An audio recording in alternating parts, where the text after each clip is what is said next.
What's up, friends? Earlier this summer, I bought a 2008 KTM EXC 530, and today I'm gonna talk to you guys about the bike, what I paid for it, what I think of it, and then we're gonna do a little ride around so that you can see what it's like to ride one of these beasts. If you're interested in possibly buying one of these, this video is for you. If you've always wondered what it's like to own one and what it's like to ride one, this video is for you. If you're a good person, this video is for you. So here's the beast, guys, my 2008 KTM EXC 530. Now, let's start with the price. I bought this for $1,900 off of Facebook Marketplace. If you go on Marketplace, these are all over. Within a 100-mile radius, you can find probably a dozen of these for sale. Similar year, similar everything. For reference, okay, I bought this with 6,033 miles and 216 hours. So it's not low miles, it's not low hours, but she still runs like a top. I have no idea what the service history is. I bought it not running, but was told that it ran just fine. Now, it definitely didn't look like this. I put a couple $100 into it, new plastics, new oil all around, registering and insuring it. And for reference, this is extra tubes, toolkit, any tool that I'll ever need, little lift just to jack up the rear or the front, and then a pump. So this is a street legal bike. This is fully registered, fully insured, fully street legal. This is just about, in my opinion, the best all-around bike that you can get that can do it all. This can run highway, this can run trails. For reference, I'm 5'9" with my boots on, 5'9 and a half, and this thing fits me just fine. The seat is factory seat. It hasn't been shaved down. I don't know if the suspension's been touched before me, but I didn't touch it, and I fit on this bike perfectly. My wife sat on it, and it's actually pretty good for her too. She's a little bit shorter than me. She can get away with riding this thing, no problem. So I'm not gonna stand here and give you all the specs on it, on power, horsepower, torque. It's got all the power that you would ever want on a trail bike or dual sport. It can run highway going 65, no problem. It can do harder trails, no problem. It's got a lot of low-end torque. It's got a lot of high-end power. It has 6 gears, so you can run 65 all day long. That being said, I wouldn't take this on a 200-mile long road trip every weekend because that's obviously gonna cause a little bit of wear and tear. But to get to the trail and back, this is an amazing bike. One thing that you guys need to note, this is not a beginner bike, but you can probably get away with it. It's forgiving, but it's not very forgiving, okay? This isn't a 1,000cc bike, but just because it's a 530 doesn't mean that it won't loop you or really get you hurt if you don't know what you're doing. Another thing to note with these KTMs, maintenance schedule is pretty intensive. So you're gonna wanna change the engine oil and gear oil and all associated filters every 10 hours of riding, which is pretty labor intensive. We are approaching our 10th hour of riding, so we're gonna be going through our second oil change in just about a month and a half, 2 months. For reference, the oil that this guy runs, very expensive, but you should only run this oil. Obviously, there's a lot of dispute regarding that, but just run Motorex and change it often and you'll be okay. All right, let's take this thing for a hot lap around the neighborhood and see what she's got. Once she's warm, we'll get her on the highway, open her up a little bit, show you guys what it's like, how quickly it gets to 80 miles an hour. Yeah, let's go have a little bit of fun.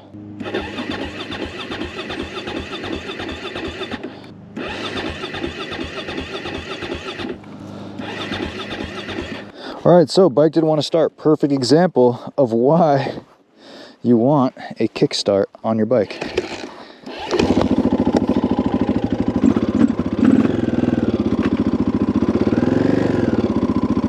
We're gonna let it idle, warm up just for a minute, and then hit the road.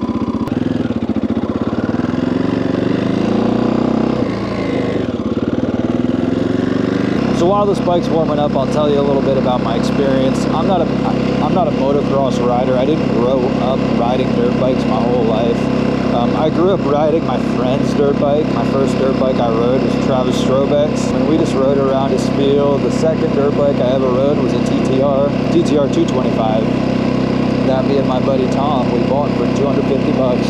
We split the costs and split the ownership of that bike until his mother, Robin, forced him to sign the title over to me because she found out that we were riding on the highway like young kids do. So I didn't grow up riding motocross. The skill set out there today is absolutely absurd. I remember watching the first ever backflip on a dirt bike and thinking, what else could you possibly do on a dirt bike? And the skill set today is absolutely insane. The level of progression, the Stark EVs, right? The electric dirt bikes that they have are absolutely insane today. I want nothing to do with the new market, to be completely honest with you. I think spending 10 grand on a bike it's just not for me. I prefer buying what other people don't want, which is why I bought this 17-year-old dirt bike. It was just sitting in somebody's garage, unloved, unran. I think 1,900 bucks is exactly what this bike is worth. There's a lot of reasons to get yourself a used bike and not a new bike. I think if I paid 8 grand for a new bike, I would be afraid to really ride that thing, because 8 grand's a lot of money. That's bottom end of the spectrum, right? New bikes are going for 15 grand now, new KTMs. All right, enough talking. This baby's warming up. Unbelievable power. More power than you could ever want in a dirt bike.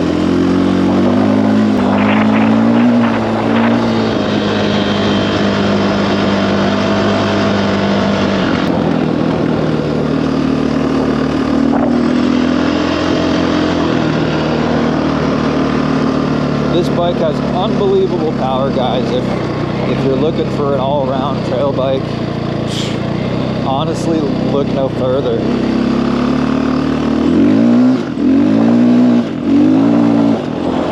Spinning out, you can spin out in every gear.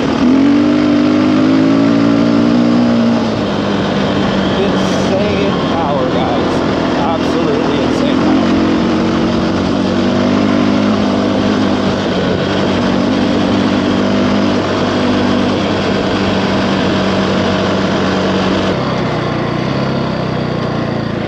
Wait for this car to pass.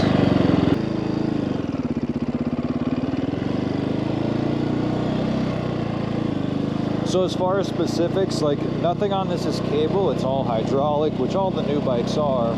But I say that because my Suzuki TC125 and my Yamaha DT250, everything is cable, and so all the controls on this are so incredibly smooth. Having hydraulic versus cable is an absolute game changer. So for reference, we're in third gear, cruising 20 miles an hour. So much power. So much power at your fingertips. So like I said earlier, this bike has all the power that you would ever need in a dual sport dirt bike platform. We're in fourth gear right now, doing about 30 miles an hour. You can pop it up, no problem. This thing really is incredibly powerful for what it is.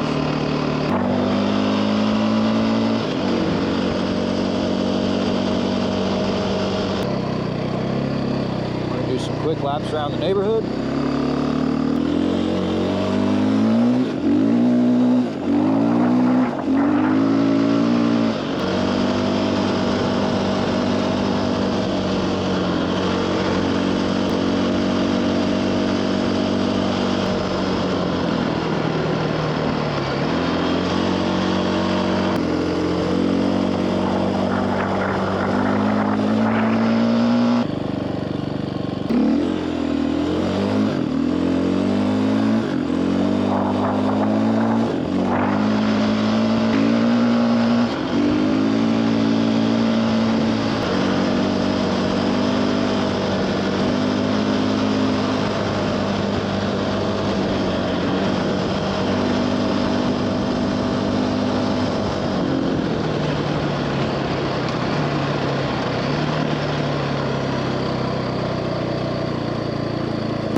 be able to hear me with the wind, but she happily cruised at 65, happily cruised at 55. That sixth gear that you don't see in typical dual sports like a DRZ 400. It's really nice to have that sixth gear. So as a comparison, I used to own a DRZ 400S. I've had a couple of those. They only have fifth gears, okay? And I commuted. Those are my daily commuter vehicles. I commuted through Phoenix in my DRZ 400S every single day, going 65, and at 65 in fifth gear, the DRZ 400 is absolutely screaming, whereas this KTM with that sixth gear is happy. It is happy at 65, way happier than my DRZ 400 ever was. And I'll just tell you right now, if you do own a DRZ 400 or you've ever ridden one, they are heavy little pigs.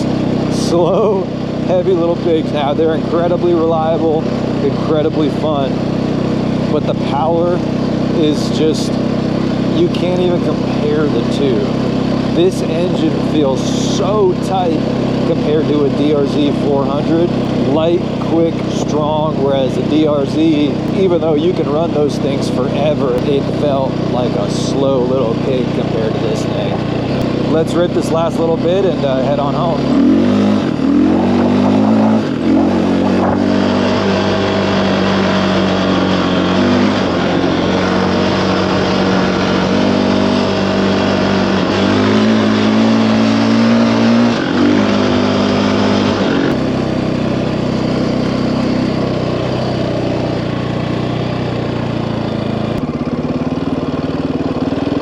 Now, one thing you guys need to know about these bikes if you plan on getting one, at least this generation from 2008 to maybe 2012, 2014, I really don't know when this generation of bike ended, but I know that it began in 2008. These bikes have starting issues.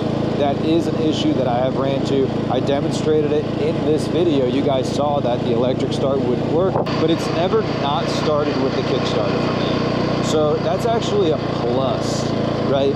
DRZ 400s, for example, only have electric starts, and I think for a dual sport enduro type style bike, that's actually ridiculous. It's like driving an automatic car. You need to have the option to bump start it if your battery dies, and with an automatic car you don't have that option. With a bike that only has electric start, you also don't have that option. So KTM has the electric start and the Kickstarter as an option. Sometimes the electric start doesn't work, but that is okay because the Kickstarter has never let me down. So that is one thing to note if you do plan on buying one of these, that electric starter, you cannot rely on it. My first KTM was a 1998 KTM 620 with the LC4 engine. Kickstarting that bike was impossible if you didn't have a decompression lever, at least for me. Being 18 years old, 140 pounds, I could not kickstart that bike unless I had that decompression lever pulled. This bike is completely different. It has an internal decompression mechanism, and it really makes kickstarting this bike really, really simple, really, really easy. Megan, my wife, she can kickstart this no problem. It doesn't take much to get it going. That being said, if you're looking for a fancy bike, that's just where you press a button and it's going to start. This isn't that. And I don't think this bike wants to be that, and it's not that. This is a souped up dirt bike that you can ride on the road. So yeah, I hope you guys like this video. One other thing about this bike is that neutral, when it's hot, is damn near impossible to find. For me to be able to find neutral, I have to turn the bike off. Now, I've read that that's just how these bikes are. Sometimes neutral is a little bit tough. Maybe this bike is getting a little bit up there in age. Maybe it's running a little bit hot. So a couple things to note about this bike is that it doesn't have a temperature gauge, which I think is ridiculous, but honestly, most bikes out there don't have them. You should always know what temperature your engine is at. So first on the to-do list is getting a temperature gauge for this bike, and I highly recommend if you get one of these, get one of those as well, because these run hot. A couple things to note that I didn't say before: check your sight before every single ride. This is not a change your oil and forget type of bike. This is a check your oil every single ride type of bike. This bike consumes oil.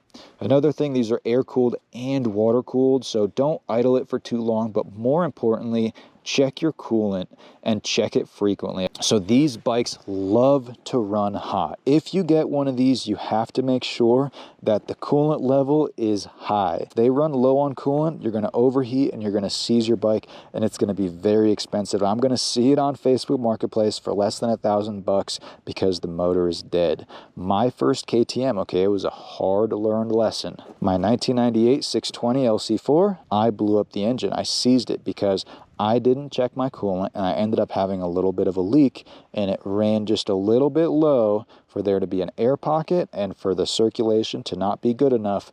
I overheated it on the highway, seized up the engine, seized up my rear tire, left a real long skid mark. Lesson learned: check your coolant. These are performance engines. They run really, really hot. They need all the cooling they can get. They need air and water flow. So keep that in mind. That being said, guys, I hope you guys like this video. If you're on the fence about a KTM or a used KTM, this is a really, really great all-around bike. I think this is the best all-around bike that you can get. You can run 65, you can run first gear, low range, crawl around in some tough terrain, no problem. It's really lightweight, it's really user-friendly, all the controls are incredible. It's got all the power that you would ever need. All right, well, friends, I hope you enjoyed the video as much as I did making it. 2008 KTM EXC 530. It's got all the power that you would ever need. Crispy, juicy power. I personally wouldn't want any more power. I think that I would be irresponsible if you gave me more power than this. This is all the power that I would ever want in the form of a dirt bike. These bikes, they do have electric start issues, but to me, that's really not a big deal. I'm not really an electric start type of guy. If that's you, maybe don't get this bike, because you're gonna have to kick this bike to start it, but that's okay. The internal decompression makes kickstarting this bike super easy. Throughout the whole summer, it's been very reliable for me.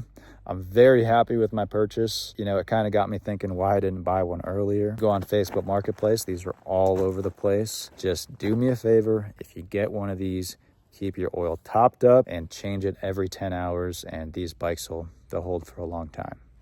All right, hope you guys enjoyed the video. See you guys next time.